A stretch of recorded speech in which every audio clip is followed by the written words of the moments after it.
Nice to meet you too, bro. Yeah, I always get straight into it. I love it. Yeah, I'm super excited to make this episode happen. We were gonna do this before your summer side quest. Um, Excited to rip it on.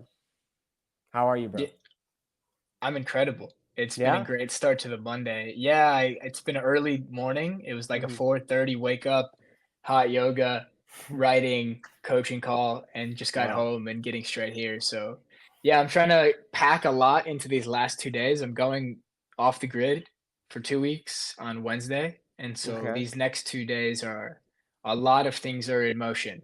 But that's how I Okay. like it. That's how I like to live. What are you doing off the grid? I'm going to Peru for Wow. a 10-day ayahuasca retreat. Oh wow. That's incredible. Why? Why? So I experienced ayahuasca twice in the past year. The first Hmm. was last September.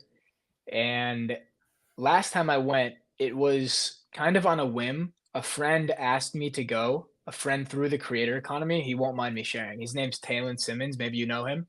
Yeah. Um, so I was living in Costa Rica at the time, and he was going there for a private ceremony with a shaman he knew. And so he texted me and asked. And coincidentally, at the same time, I was reading a book by Michael Singer called The Surrender Experiment.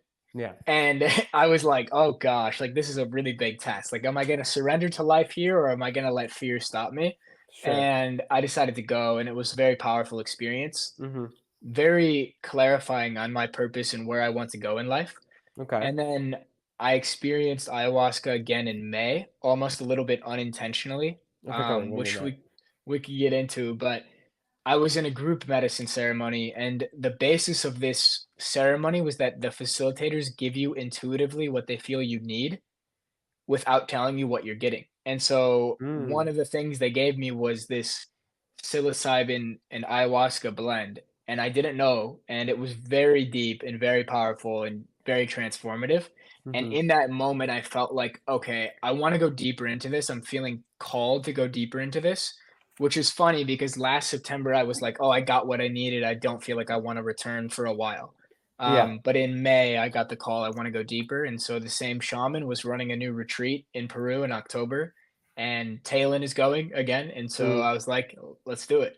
So it's in So, 2 days. so in May, that experience kind of flipped the switch. Yes. In So life in general, would you say? yes, it sent me deeper on the spiritual path than I'd been before.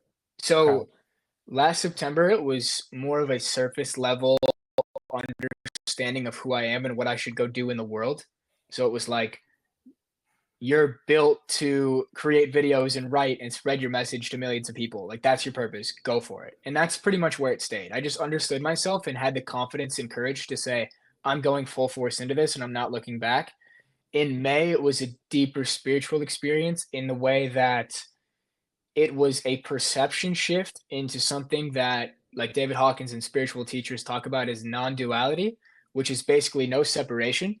And without going super deep into it, basically what happened was I was prompted by a question by the facilitator along the lines of past lives. And he asked me the question, like, oh, maybe it's just your first time here, because I wasn't open to the idea before that. And when he said that, like, this illusion that him and I were separate, like, faded. And I felt I was looking into my own eyes, and I was the awareness behind my personality. And I saw through the illusion of my ego, Hmm. Wow. and that sent me into like a deep contemplative state for the next few hours. Like, they would, people call that an ego death, right? You see through the illusion of yourself and you realize you're one with all. And so it Hmm. was very scary, but I also felt like, oh, I want to go deeper into this. And are you only interested right now in ayahuasca because of the previous experiences? No, I'm pretty open to everything. Hmm. This is just what's next on the Hmm. agenda, I guess. That's super exciting, dude. What has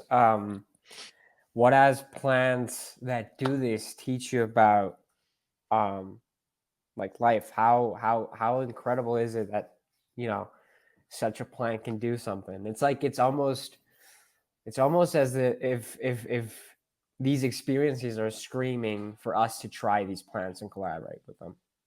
Right. And it's Yeah. incredible how humans have the audacity to say, like, "Oh, another human can't eat this plant Sure. or, like, ingest this plant." It's like, "Wait, really? We are the arbiters of nature? We can't tell people what they can and cannot eat or ingest?" Yeah. So, yeah, I mean, plant medicine has been very transformative in my life. Like, I would Hmm. not be on this path without it. But it also goes to say, like, disclaimer, like, I'm not advocating for anything. Do your own Yeah. research. Of course. It's not for everybody, I would say, and you have to come to it on your own time. But Hmm. if you are open to it and this interests you, I'd recommend looking deeper. Did you feel new from these experiences? Like someone else came through the path or the door from a plant? Does that make sense? Yeah, it makes sense. I think that I emerge from each experience as a more fully embodied version of myself. Okay. So in a way, it provides a glimpse into what life, what reality, what I could be like. Hmm. But the integration is also very important because you can become Of just as course. addicted to and just as attached to the Yes. insights and the ideas that come through in these states. But unless you actually go put them into action, you're again like kind of living in a fantasy world. So Hmm. Hmm. I would say I do emerge with a newfound level of confidence and clarity. Clarity is usually the biggest thing that I get, which is really interesting of like going into this experience in 2 days because I'm finally at the point where I'm not looking for more clarity. Like I know what I'm doing, I'm living in my Okay. purpose, and I know what I'm building towards. So I'm very curious what's going to come up. Sure. So I'd love to talk about that. Your bio says you're a vessel for God's creation, right? So for folks who don't know who you are, could you introduce yourself? Yeah. So a vessel for God's creation. That bio, like I actually don't even remember when I made it. It was sometime in Thailand, like 3 a.m. Hmm. I was just super tapped in. I was in the flow state. And then Yeah. I looked the next day, I'm like, wow, I changed all my bios to this. Like that's a Yeah. pretty high ideal to live up to. Um, but to dive a little bit deep into my story, give a little context, I'll give some bullet points. So I'm 23 years old. I'm from Illinois. I grew up in Illinois my whole life in Hmm. America. I went and played Division 1 football at Northwestern, and I was on a track to like study economics and finance and go into Yeah. that whole world, like investment banking, consulting. And I ended up quitting football after tearing my ACL or retiring, we could call it whatever. And I ended up traveling, and traveling Europe 2 summers ago really opened my mind to like, whoa, Well, life could be so much broader than what I once thought. yeah. And so I came back. I had fallen in love with writing in Europe. I had started writing a newsletter to like 8 people, like my mom, my dad, my aunt, my grandma, a few Yeah. friends. Yeah. And I came back and I was like very interested in this writing thing, but I didn't know where to start. And so I found Dakota Robertson on Instagram Hmm. and I looked up him on YouTube and I found a podcast with Dan and Co. And that like set me down the rabbit hole of the creator economy. So I went Okay. super deep into the creator economy. I became a ghostwriter. I made enough money to leave college. And from that point on, I just been full on in the creator economy over the past year and a half, 2 years. And so I got to the point where I was launching some of my own cohorts, doing performance coaching, doing marketing consulting, doing brand consulting, and something just felt a little bit out of alignment. I never felt like I was fully living in alignment with my purpose, even doing this. And so I left America this summer to go travel Thailand for a few months and take a big step back and try to see the game from an outside perspective. Right. And in that time, over some specific experiences, these two sides of myself that I had created in my psyche of the entrepreneurial ambitious business, finance, performance side of myself and the spirituality, free flowing, hippie side of myself, Yeah. they collapsed into one. And I realized I didn't have to compartmentalize myself or my life into boxes. It could all be me. And so from that internal clarity, newfound clarity emerged on what I want to go create and build. So right now I'm building a school called Conscious Creators, which Hmm. is that intersection of consciousness and spirituality and human potential and online business marketing. How can we use online business and marketing and social media to spread our knowledge and spread our message to raise the collective consciousness of humanity? That's the broad ethos. And then under that broad ethos, there's retreats that I'm working on in November. The first one is in Austin. Books that I'm working on, one-on-one consulting for other creators who Yeah. have this conscious intention to spread their message and build a business. Um, so yeah, I'm building a lot of different things, but they all fall under that bucket of elevating the collective consciousness of humanity and tying it full circle to the bio. That's why the bio says a vessel for God's creation, because the things that I'm creating or bringing into the world, be it the retreat, be it the school, be it the festivals, be it the coaching work that I'm doing, it's not really about me. It's about I'm the vessel to create the container for other people to come play in and self-actualize in and spread their knowledge in. So that's Okay. where the bio derives from. Yeah, that makes sense. So what do you mean by elevating collective consciousness? What does that mean? Yeah. What do you mean? Yeah.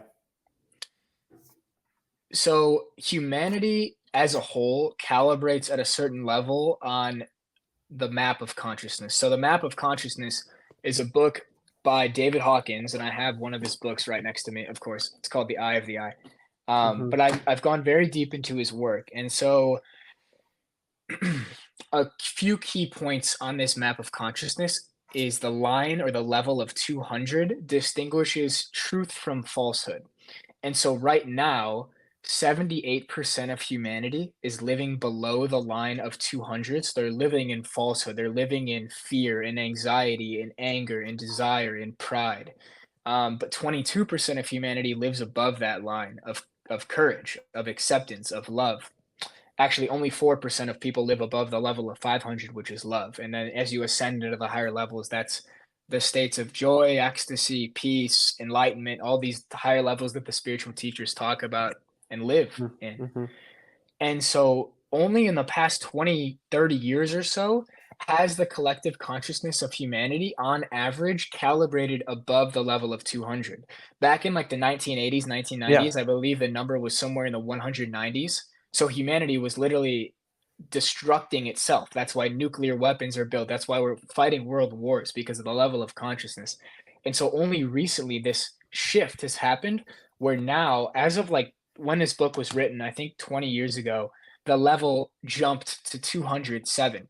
And so now we're above that trajectory of truth, and it's only going to accelerate. And so all humanity's problems, all individual problems stem from these lower levels of consciousness, the things that are holding us down. And so if I can somehow be a vessel to raise that number on the scale along with everybody else in this consciousness economy, and I would Mm-hmm. consider yourself in it too, right? Like Sure. esoteric health, conscious health, you're helping people become more conscious and doing so yourself. The ripple effects that can carry out to the rest of humanity will be incredible. And I think we can I'm very much an idealist and a visionary type of guy, and so I think really big. And like what I believe our generation has the power to do, and generations beyond us, well, I think we're going to be the first real tipping point in this. Is these ideas like that Jesus talked about with heaven on earth, right? Like we can create an earth, a new earth, as Eckhart Tolle talks about, where people are conscious, people are waking up, people are aware of their true nature. We're beyond war, we're beyond conflict, we're beyond scarcity. We're all living in abundance and in love. And Mm-hmm. so if I could be any vessel to Mm-hmm. contribute to that mission, that's my life's purpose. Yeah. Wow. I love that. Why do you think 78% are still below zero? 200. I mean, Hmm. what do you feel like? Yeah, I think that there's a lack of education in a lot of parts of the world, right? Like we are Okay. blessed to be born in this society Yeah, for sure. um, with access to this information. So one, it's a lack of awareness. Two, it's probably a lack of baseline needs and security, right? Like having a home, having shelter, having a job Okay. that they like, right? Much of the world lives in poverty. So Yeah. that explains a lot. And also, it's just where the collective consciousness is at. It's where the collective souls are at in their personal journeys. And so it's incredible that now that number is moving up to 22% above 200. And as technology and information and wealth and abundance and education spread, it seems as though that number will continue to raise. But Yeah. I mean, I'd probably have to look deeper into it, but that would be my guess. Those are some of the Sure. contributing factors. Sure. That's a great answer. Um, Something I've seen through your account, or kind of the branding behind your account, is the yin yang. I think you have it as a necklace as well. I have it right here. Yeah. Yeah. What does it mean to you? Why is it everywhere? Yeah, so originally I got put onto the yin yang, and thank you for this is an awesome question. Um, I originally got put onto this idea of yin and yang and order and chaos from Jordan Peterson's book. Okay. His second book, Beyond Order, 12 More Hmm. Rules for Life, he dives deep into this. Yeah. And for some reason, it really resonated with me. And a little bit after reading that and starting to understand some of these Eastern principles, funny enough, the next book was called the Tao Te Ching, which is right here. I didn't plan to have this here, which is here. And a mentor put me onto it. And for whatever reason, the Tao Te Ching, which Taoism is where this symbol derives from in China. Hmm. And for whatever reason, this book has just spoken to my soul on a deeper level. Like I've been able, Wow. it just makes sense. I Hmm. think in many past lives I was living in the East. It makes sense Yeah. of my interest in these things. But yeah, it just spoke to me, and I read it as like a 20-year-old in college, and it really clicked, and I started to like this idea of the yin and yang and balance.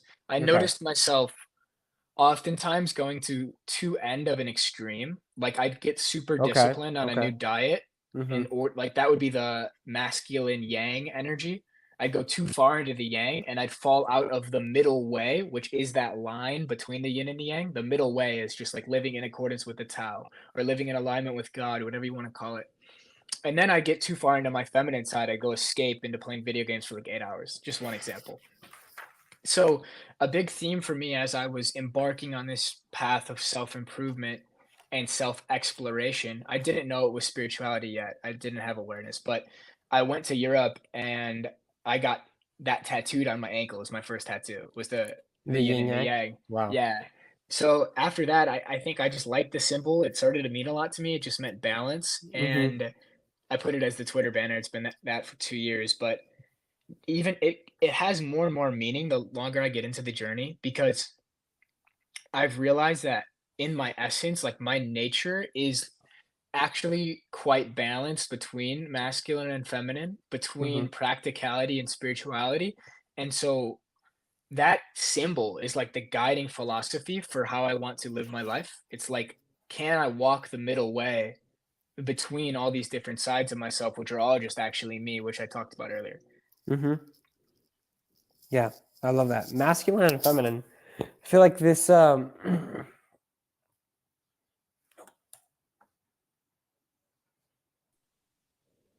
There we go. You good? Yeah, I got you back. Perfect. Did you hear anything I said? You were saying masculine, feminine, and then it cut out. Yes.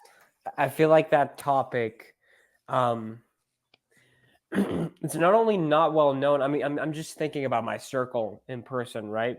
Um, I feel like it's not just not well known, but it's not well understood, right? That we have these two sides. We need to collaborate with them. We need to understand them, which is the first part of collaborating with them. Um, what brought you awareness to that, and what does that mean? Like, what are these two energies we share? Yeah, so the masculine yang energy is like order, progress, goals, striving, building, achieving, right? It's like the Yeah. doing energy.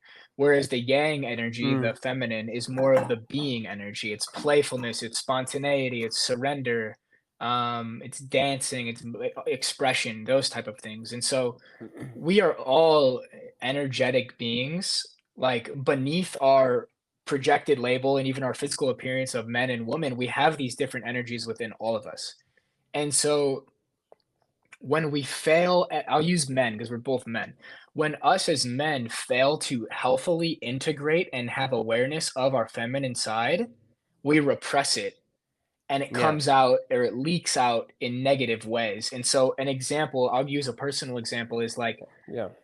for a few years when I was playing college football and like studying economics and getting a finance internship and then going super hard on the creator economy, I was so always in my masculine order. I was like structure, discipline, systems, grind, like self Yeah. improvement.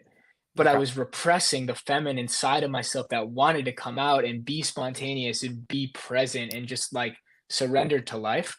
And so because I was repressing it, that energy would leak out in the form of weed, in the form of porn, in the form Okay. of food, like these escape mechanisms. And so I think for a lot of men in society, especially like the high achieving masculine man, who represses his feminine energy, there's usually stuff there in the dark in the closet that like you wouldn't know about. Um, but to become like a fully embodied, healthy masculine man, it requires also integrating the feminine side of yourself and realizing it's okay. Like it's not bad. Yeah, I was thinking when you were saying that. Um, I think most of us know, most men know that we have a feminine side. We have to experience it, right? Um, why do you think we suppress it so much? Me included. I Yeah. love the vulnerability, and I'm also guilty of it myself at many times. It was only this summer that I actually allowed myself to really experience it, but Yeah. we live in a society, especially as men, where our value is determined by what we do, right? Whereas women, females Yeah. are more their value, this is broadly speaking, is determined on just like who they are. They're valuable just for being Hmm. sweet and kind and beautiful.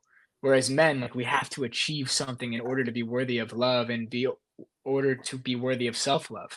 And we often, especially men, we're competitive by nature, so we compete with other men, and the status of that competition is based on what did you go do, what did you go achieve. And Yeah. so a man will often suppress his feminine side and lock himself in a room or lock himself in an investment banking job for 5 years and like hate his Yeah. life just to like get the $1 million in the bank Hmm. account and the fancy fast car. Hmm. Yeah, that makes Um, sense. but Um, more and more people in our space are waking up to like, oh, I'm valuable just for being alive. It doesn't mean I can't go achieve stuff and create things. That's what we're built to do as men, also. Like, it's not to repress that side of yourself. Also, some men, I saw this traveling too, and like you could see it in San Francisco in like the 1960s. Those men, the traveling hippies, the ones with no purpose or progress, they dip so far into their feminine that they lose the masculine side. So it's like if you have a masculine essence, you're gonna want to go build things and create things, but the trap is thinking that that defines your self-worth. yeah. Yeah, it's interesting that this topic came about because it's something that I've been thinking about a lot lately. Not necessarily even thinking about, just feeling. Um, and as you were saying, I feel like something that happens to me, that I think this is why I suppress that feminine side, is that if I let that side just in a little bit, I might go too far. And then there's, I don't want to say guilt, but there's like, what the fuck are you doing? You Uh-huh. know? Yeah. I don't know. Just I something resonate, I wanted to and say. I think sometimes you have to go too far to realize. Like this summer, I went too far sometimes, maybe, I would say.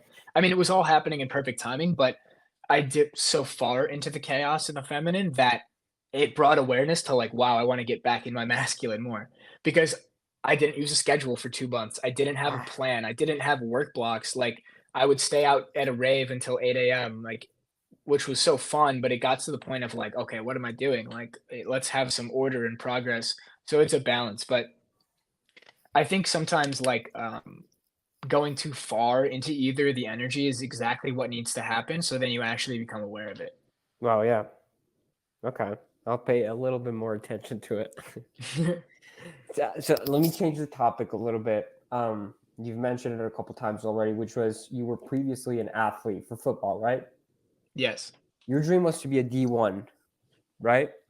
Yes. Your dream has completely flipped right now, right? It's something else. What is that flip or difference taught you about life, or what has been that like takeaway? Because it's just like 3 years apart, you know? Right. Yeah, which is crazy to think about. But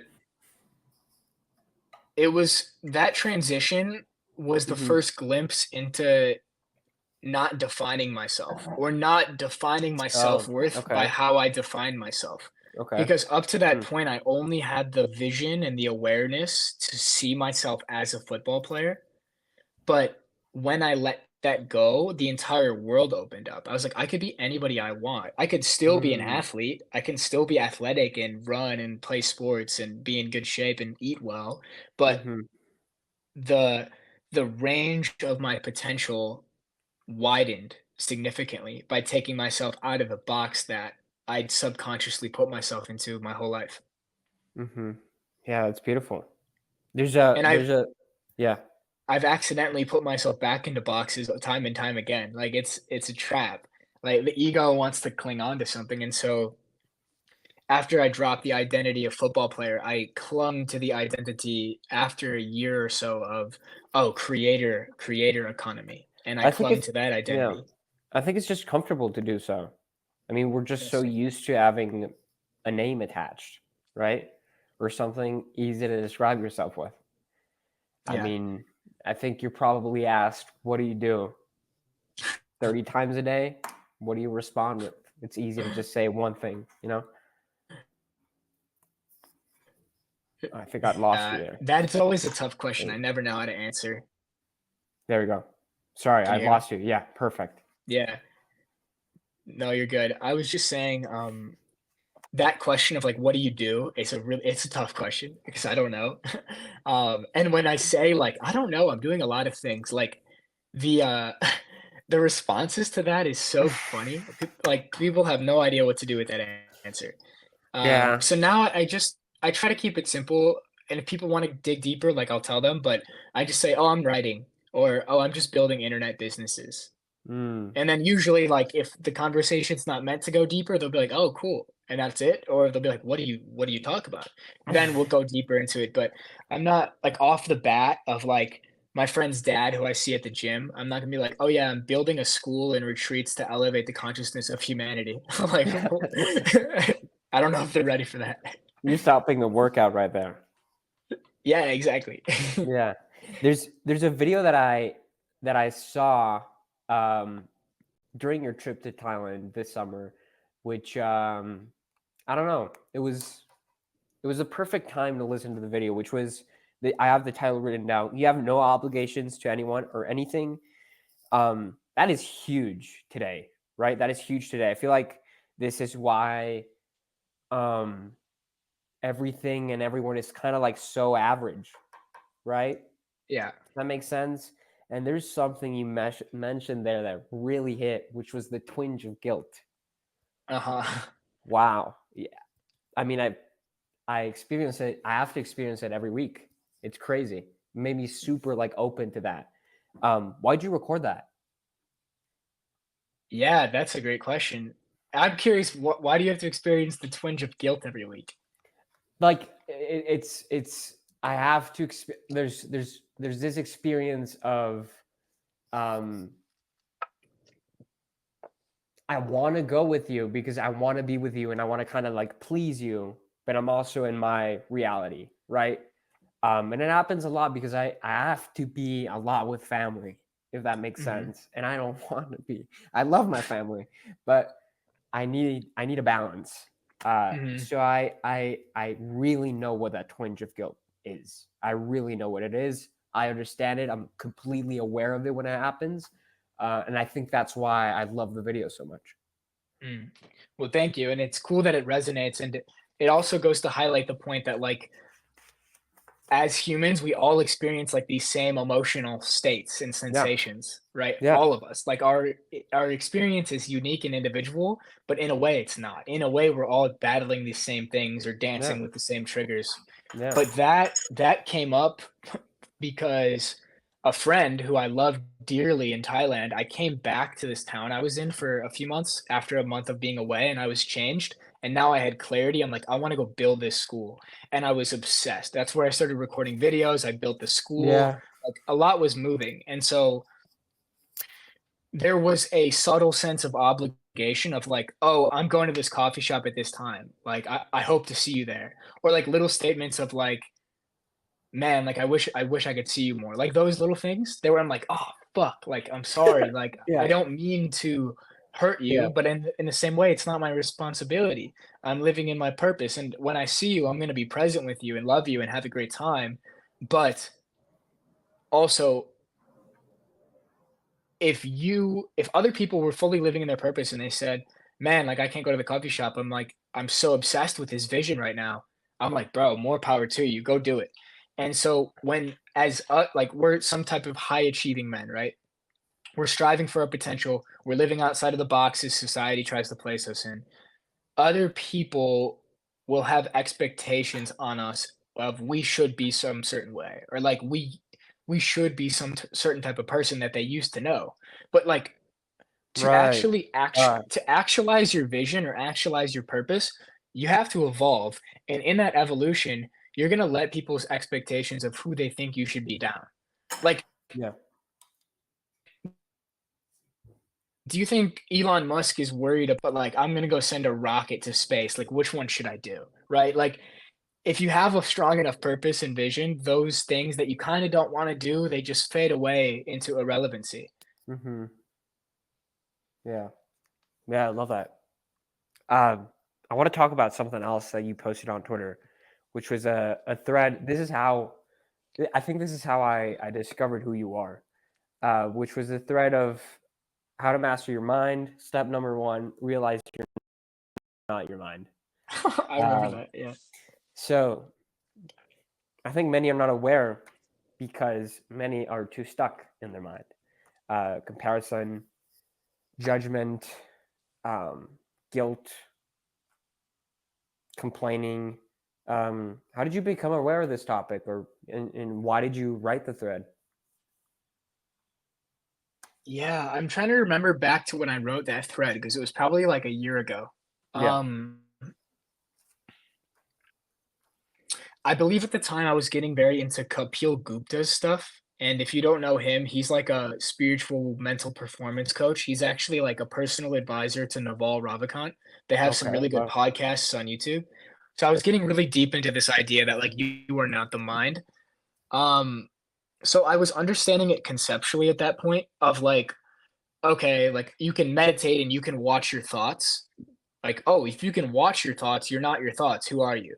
So that question starts to come up, right? If you sit with yourself and you watch your mind go crazy, you can start to realize you're not your mind. But the thing is, the vast majority of society has never sat with their thoughts and tried to observe them as if they were not them. That's a very yeah. scary thought for a lot of people. It's like, if I'm not my thoughts, who am I? But it's actually the most liberating realization to realize you're not your mind and you're not your thoughts. You're the essence behind it. You're the awareness that is aware of your thoughts. You're the spirit behind it, and that is your infinite potential. Did this So at that time, I was getting into it, but I've gone deeper into it over the past year for sure. right? How has this concept changed you, or impacted you?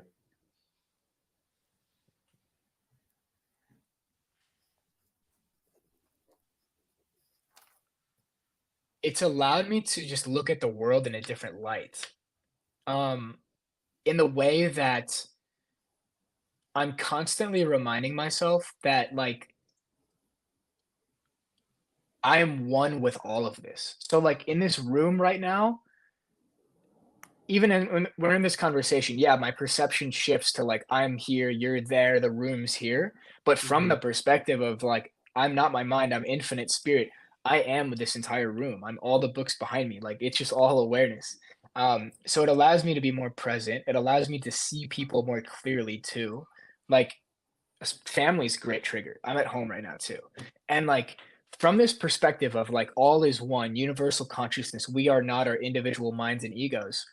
When you're with family specifically, and something in them triggers you, they say something, they do something, it triggers you. Hmm. It's not them that triggers you, it's you. Everybody's a mirror.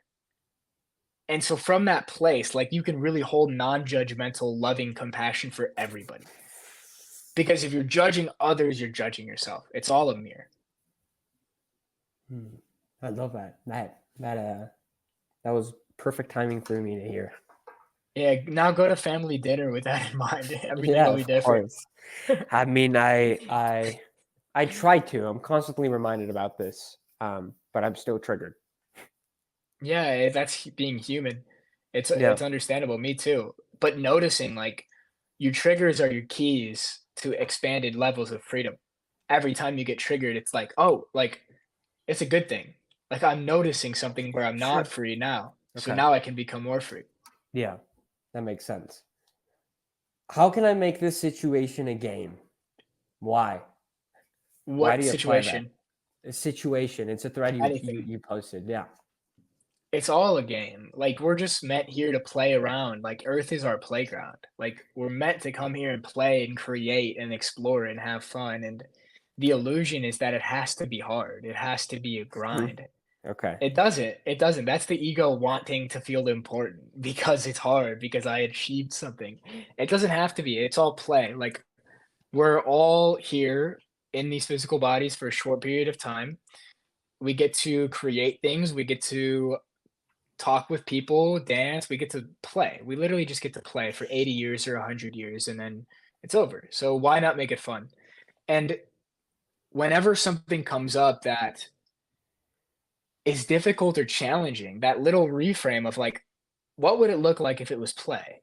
Mm. Helps me take the lightness or take the heaviness off of it and make it light. For a long time, and it still comes up, I struggled with performance anxiety, be it in sports, be it with girls, different things, where I had to perform in order to be worthy of validation. I had to play good in the football game, etc. I had to do well in school. But that pressure, I would get on a podcast with somebody I was pedestalizing, and I would feel so anxious. Mm. But if we zoom out and realize, oh, it's not important, it's actually just all for fun. Like this podcast, we're just playing with ideas, really. Then the pressure goes away. There Mhm. can't be pressure if you're purely playing. That's interesting. Yeah. How? Why did you start to apply this? Or yeah. Where did this come from? I think it originally came from Alan Watts. He has some Okay. really good lectures about this on YouTube, and his books are great too. But yeah, he has a lecture where he explains a story of two bus drivers. So I'll tell it really quick. The first bus driver sees his job as work. So he's driving around the city. He's like has to stop at all these stoplights. Like he has to make these hard turns through traffic. He has to pick up all these angry people. Like his job is a dread. And so when he gets home at night, he's like exhausted and he dreads his life. The Mhm. second bus driver sees it all as play. So he has music on in his ears. He makes each turn like gracefully, like he's driving a race car on a racetrack. He picks up customers and he plays with them and he has fun and he talks with them. And at the end Mhm. of his day, he goes home and he's energized because he Yeah. saw his work as play. And Okay. so that was a big video for me that really stuck of like, oh, it's all in the power of how you see it. The Mhm. situation Mm. can be the same on the outside, the podcast can be like, I have to do well, I have to say the right thing. Or Right. you could approach the podcast from like, oh, it's just for fun. Yeah. Yeah. And it usually goes better that way too. It does. Specifically on that, I remember my 12th episode. I interviewed Dr. Jack Cruz, and I remember for the hour and almost a half, I did not hear a word he said because I was so worried about my performance in that episode because he's Dr. Jack Cruz. And I remember from that point on, I was only going to press record if it was just creation for me and to have fun. And the Mhm. podcast changed, and my confidence with myself changed, which is yeah, it's beautiful. That is beautiful. Yeah, Yeah, and it's so cool you've gotten that learning experience already. Like you have to go through that situation of where you're course. not present and you're pedestalizing somebody and you realize, damn, this is not present. This is not in alignment with how I want to do this. I've had the same thing happen like at the beginning podcasting. Like I get a big guest on and Sure. I'm so nervous and it goes horribly.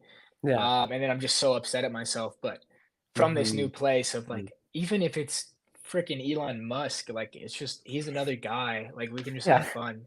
Yeah. It's so much more fun. But you can't gain that lesson without going through the Yeah. quote unquote struggle. Of course. Yeah, I love that. Your Thailand trip. Um, I'm gonna make this one quick. Like, What was the biggest takeaway of the whole trip? Why? I mean, first of all, why did you? I don't want to frame it, but why did you just spontaneously decide to go to Thailand? Thailand. Yeah, similar to how I said that when I was in my masculine energy very hard, I would seek to escape in a vice when I Okay. got the chance because my feminine energy and playfulness was repressed. This was almost that, but in the macro sense of like I've been grinding in my business for the last 9 months. I need an escape. So that's where it came from originally. I needed time away. And I was thinking Okay. about going to Europe by myself, like just to go like surrender to life and see what was going to happen if I took a step back for 3 months, but I asked myself like what do I actually want to do? And I was like I want to do yoga, I want to do meditation, I want to deepen my spirituality. So it made more sense to go to the east. So I chose Hmm. Thailand kind of coincidentally, like some people were talking about it. I was like, all right, I'm just going to go there. Um so that was the root of why I went. The funny thing is I did go into meditation and yoga a little bit and spiritual texts a little bit, But but now, yeah. it was actually the partying and the Mm, playing that were the deep spiritual experience wow. that I really needed. Wow. Yeah, I love that. What did that experience teach you? What was the biggest takeaway of your trip? The biggest takeaway. Doesn't have to be one. I don't want to limit you to that. No, I like the constraint. I think the biggest thing that comes to mind is like I learned how to have so much fun without achieving anything. Wow. Okay. But I'm now coming back to, oh, I'm going to go pursue my purpose and build and create all these things I want to, but I'm going to do it from this place of play. There is no pressure. Like just because now I have a purpose, I have a vision, I have a mission, which are all true, it doesn't mean it has to be serious. It doesn't mean it has to be stressful. That insight came at a rave, like many of these insights came at like 2 a.m. It was like I just started laughing like out loud because I was like, holy shit, I am gonna go build this school. I'm gonna go write these books. I'm gonna run Wow. these retreats, but like it's all just for fun. It doesn't have to be serious. And that felt so freeing and liberating of like, wow. And I think you're in the same place. Like we're living very deeply in Wow. our purposes at a young age, Hmm. but that doesn't mean there has to be pressure. Yeah, dude, everything you said so far is I've heard it before, but it's being repeated to me for a reason, and That's I'm cool. very grateful for this convo. Yeah. So for folks our age, 18 to 23, 25, wanting to create, wanting to do the same, wanting to go against the grain, I guess. What advice would you give them? And yeah, maybe an easier question would be like, what advice would you give to your 18-year-old self? Yeah. 2 words, trust yourself. Boom. That's the book that I'm writing. It's called Trust Yourself. So that book I think will be very specifically helpful to that target group that we're talking about, right? You're just starting your adult life. You have all these ideas. Maybe like, are you sure you want to go to this college? You sure you want to get this major? Right. Are you sure Okay. you want to get that job? Like Yeah. those were the questions going through my head. Wow. Um,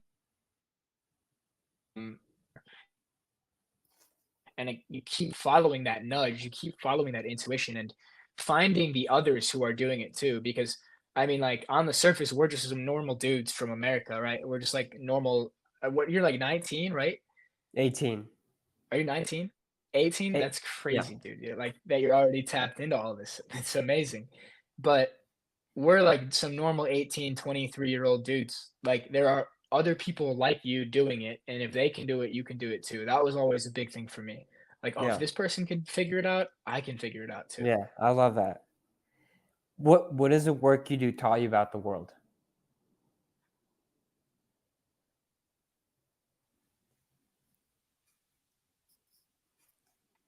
Like people are dying inside for something more in their life. Like the life that we've been told is the epitome of success, be it the job, the career, the corporate, like all of it. Yeah. There's something inside of so many people, and this is in conjunction with the elevation of collective consciousness, people are waking up to the fact that there's more. Like they want something different. That's what makes them go backpack Europe whenever they get a chance. That's what makes them Mm, at work, like at the 9 to 5 job, like playing video games the whole day or not caring. Like there's more to this life than we were told as kids and programmed to believe. And I think more and more people are waking up to that and taking absolutely. steps towards it. Yeah. Yeah. I love that, Jack.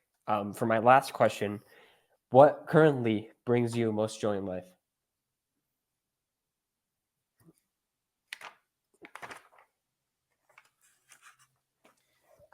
I wrote a tweet about this morning, but it's just the range of the human experiences that I can have. So, like, on one end of the spectrum, I could say the most joy I feel is when I'm at a rave dancing and smoking weed. That's so much fucking fun. But I also feel just as much joy from the 4:30 a.m. wake up to do the hot yoga class and go in the ice bath. Yeah. Like, it's all so fun and, like, Mhm. to be able to experience it all is incredible, and I'm very grateful for that, and I'm very grateful to have all these broad-ranging interests and get to, like, hop on a call with cool people, and you get to ask me such good questions, so thank you, and, like, calling Thank it you. work. Yeah. It's amazing. It's a Yeah. blessing. Yeah. Jack, dude, um, I appreciate your time today. I appreciate you taking time to really consciously answer the questions. I think that was one of the biggest takeaways for me this right here. Um, and yeah, I really appreciate you coming on, giving me opportunity to speak and interview you. Um, I hope to make a part two someday in person. Yeah, I'm Yeah, down for sure. Let me know. It'll happen at some point. Like, absolutely. think about how much time we have in this game ahead of us. Like, I don't Yeah, imagine you're gonna stop creating ever. I don't imagine I I don't will think so either. either. Yeah, And so even if the in-person podcast theoretically didn't happen for 10 years, we're still young in the grand scheme of things, which is it very, is. very It is. exciting. It's not only exciting, it's crazy. It's crazy. It's incredible. Like we're Yeah, at the most exciting time to be alive in the most exciting pocket of the world that exists right now. absolutely. That is a really good point. Yeah, yeah. And to Beautiful, reflect Jack. to you, man, like I one, I appreciate you having me on.